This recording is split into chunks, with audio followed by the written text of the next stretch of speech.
Bonjour à toutes et bienvenue dans cet épisode de podcast. Aujourd'hui, on va parler cycle féminin et je vais enregistrer 4 podcasts les uns à la suite des autres pour rester dans la haute énergie dans laquelle je suis aujourd'hui. On va parler de ce cycle féminin parce que je remarque dans mes accompagnements que c'est une clé magique, être lié avec son cycle féminin, en avoir conscience pour beaucoup de domaines de notre vie. Alors, on va plonger aujourd'hui dans la première phase du cycle féminin, la phase menstruelle. La phase menstruelle, c'est un sujet pour moi du cycle féminin qui est souvent tabou. On va la démystifier ensemble, on va la comprendre sur les plans physiologiques, physiques, mental et énergétiques. Alors accroche-toi, on part en exploration. La phase menstruelle, c'est un peu comme la saison de l'hiver pour ton corps. Elle commence le premier jour des règles et dure en moyenne entre 3 et 7 jours, parfois plus longtemps, ça dépend des femmes.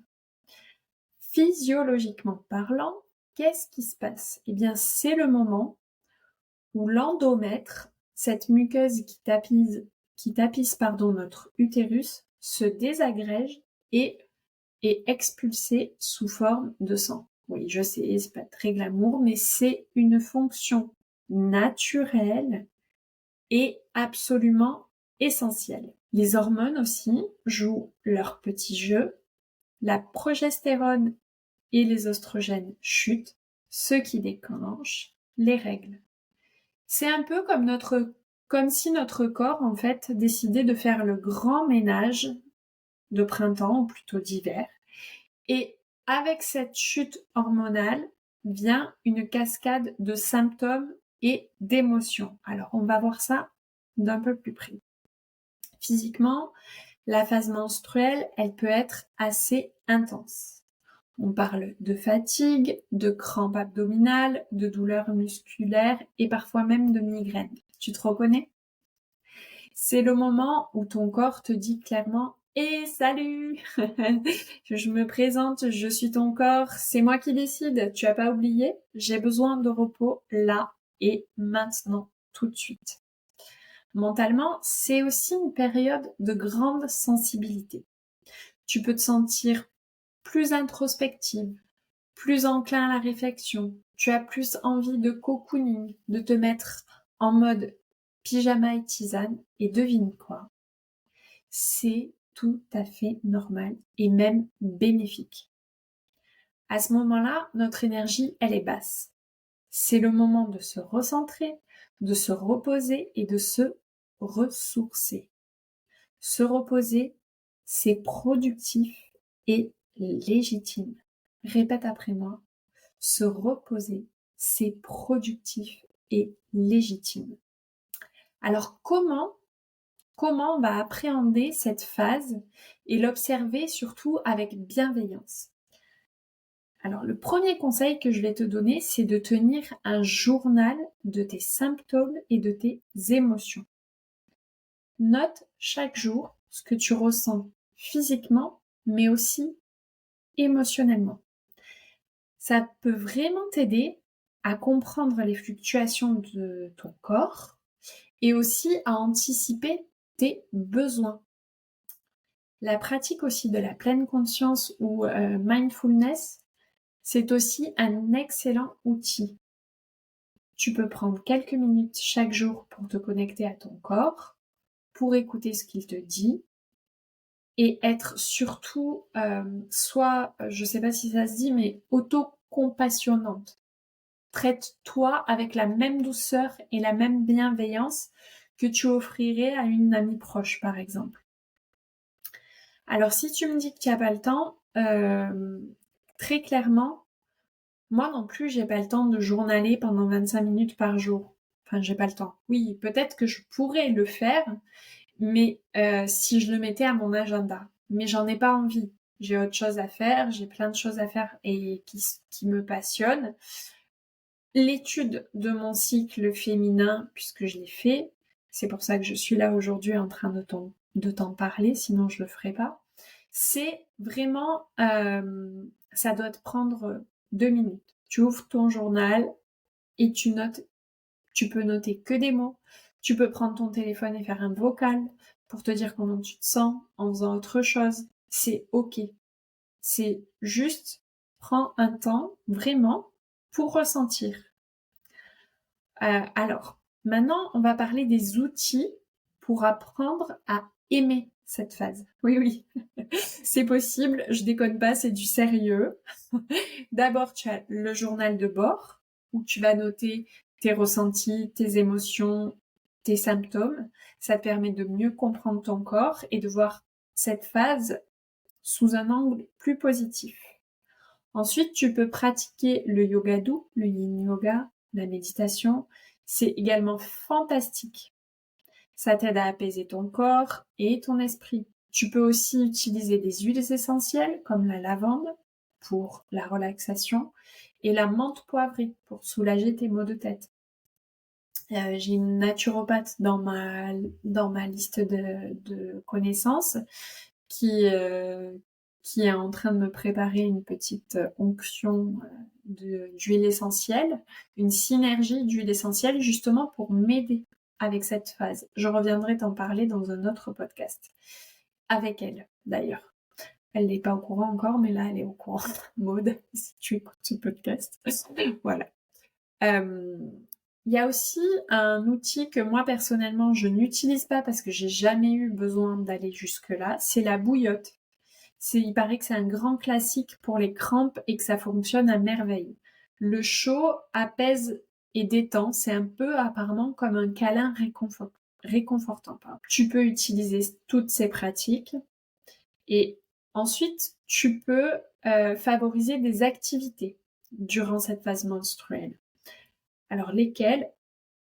La réponse est simple, celles qui t'apportent du réconfort et du bien-être. Prends le temps de te reposer. Je te l'ai déjà dit, mais je le répète parce que c'est un non négociable en fait, de te reposer pendant tes règles. Écoute ton corps et surtout, n'aie pas peur de ralentir. Tu as le droit. Ok? C'est un moment, tu as le droit. Ce qui se passe dans ton corps, c'est quand même assez énorme. Donc, donne-toi l'occasion de ralentir. Tu as aussi la lecture et l'écriture. C'est de belles activités à privilégier parce qu'elles favorisent l'introspection, la détente. Tu peux aussi, si c'est ton truc, te faire un bon bain chaud pour te détendre, offrir à tes muscles un moment de relaxation. Et enfin,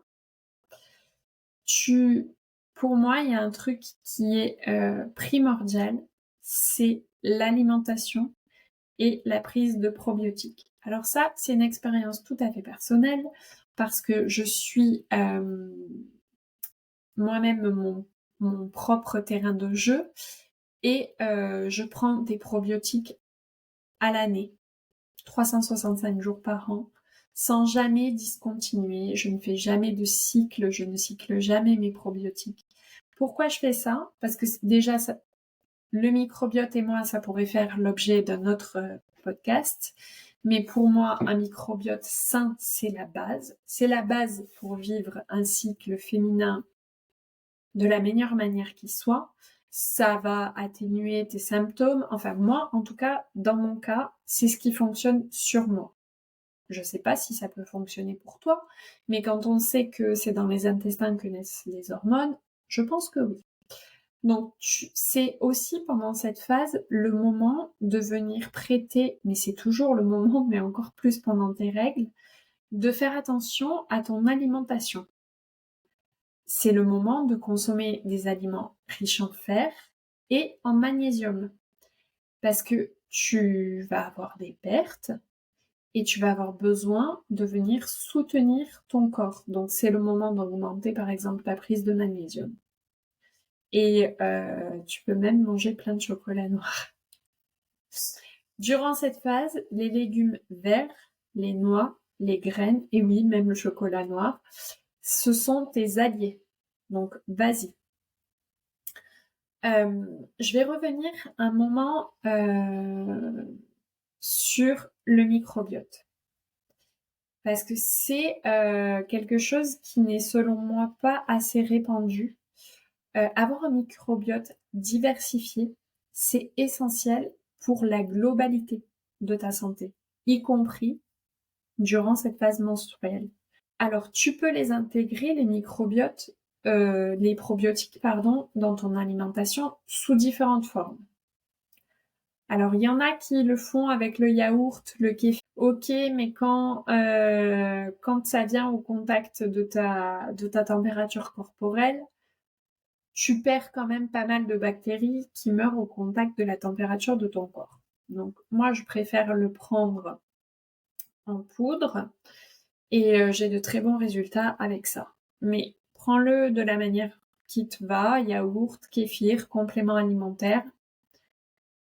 C'est ok. Fais comme tu le sens et comment tu le ressens et comment c'est adapté à toi, surtout. Un microbiote qui est équilibré, ça vient aider ton système digestif et ça renforce ton système immunitaire. Donc, et pas que. Et aussi ta santé mentale et plein de choses. Alors, ça, c'est parenthèse refermée. Mais tu vas me dire, mais attends, j'ai pas le temps. Parce que on est dans une course à toujours plus de productivité. Mais le truc, c'est que le cycle féminin, c'est tellement peu connu que si tu devais l'expliquer à quelqu'un qui n'y connaît rien, par exemple un homme, et qui va pas comprendre pourquoi tu décides de te reposer pour être plus productive, tu peux utiliser des analogies simples.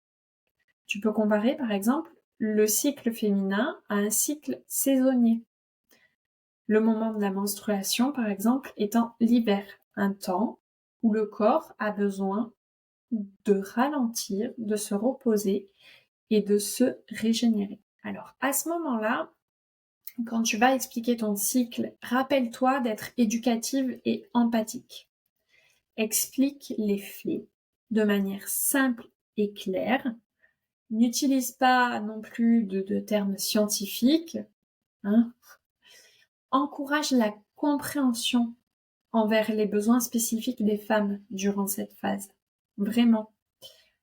C'est l'occasion pour toi, justement, de briser le tabou autour de cette phase de menstruation. C'est pas sale. C'est une fonction corporelle normale. Il est vraiment temps de normaliser dans nos discussions les règles. Tu peux organiser des discussions ouvertes et éducatives autour de ce sujet. Partage des informations. Tu peux créer un environnement de soutien autour de ça. Tu peux aussi décider de partager ce podcast ou mes différents posts à tes amis qui en ont besoin ou à des jeunes filles qui se découvrent et qui méritent de savoir ce que tu sais aujourd'hui afin qu'elles n'aient pas honte de ce qui fait partie d'elles. Moi, pendant longtemps, j'ai eu honte de ce phénomène.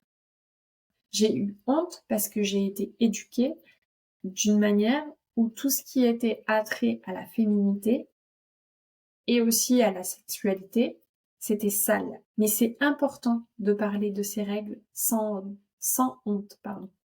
Ça aide non seulement à éduquer, mais aussi à soutenir celles qui vivent cette expérience chaque mois. Parler des règles ouvertement, c'est normaliser une partie essentielle de la vie féminine. Alors, comment vivre et traverser cette phase de la meilleure manière possible? J'y reviens. Ralentis. Accepte le besoin de ralentir et de te reposer. Crée des rituels personnels pour te connecter à toi-même, que ce soit à travers la méditation, le yoga doux, le yin yoga, ou simplement en prenant un bain chaud. Mets-toi bien, comme je dis. Allume une bougie, mets-toi de la musique binaurale, j'en parle souvent et j'utilise souvent cette musique lors de cette phase parce que c'est dans cette phase que je trouve toutes mes idées trésors. Communique avec ton entourage sur tes besoins. N'aie pas peur de dire que tu as besoin de repos et de temps pour toi. C'est un acte de respect envers toi-même et ça peut encourager les autres à faire de même. Enfin, fais des activités qui te réconfortent. Regarde ton film préféré. Lis un bon livre. Prends soin de toi. Cette phase est l'occasion parfaite pour pratiquer l'auto-soin et pour t'offrir le réconfort dont tu as besoin. Pour résumer, la phase menstruelle, c'est un moment précieux pour se reconnecter à soi-même. C'est un temps de repos, de réflexion et de régénération. En apprenant comme ça à observer cette phase et à utiliser les bons outils et à communiquer ouvertement, on peut transformer cette période en un moment de bien-être et de sérénité. Merci de m'avoir écouté aujourd'hui. J'espère que ces conseils t'aideront au mieux. Comprendre et apprécier ta phase menstruelle. N'oublie pas de télécharger le e-book et les ressources supplémentaires disponibles dans le descriptif de ce podcast.